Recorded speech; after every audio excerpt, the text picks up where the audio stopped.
Kumusta rin itong mga ka-OFW dyan? So, may share ako sa inyo.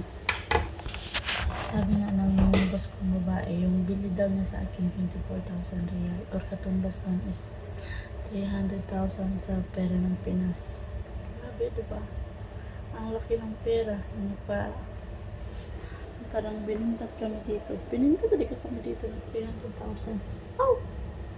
Sabi, ang lalaki ng mga ano nila, kita nila sa mga OFW na napapalabas nila dito sa ibang bansa. Tapos, pagdating dito, wala naman alam. Hindi man lang makumusta. Katulad ko dito ngayon, yung mga ibang hindi na tustusan ng pangailangan na, at least man lang kinumusta ng mga taga-office ng okay lang ba kami dito? Kumakain ba ng tama? Yung mga nagtatrabaho. Wala talaga.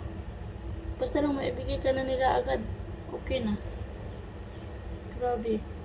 Tapos, laki-laki ng pera na kuha nila. Yung bili ng amo ko sa akin daw is 24,000 real. Tumbas na is mga 300,000 sa pera ng Pinas. Oh my God.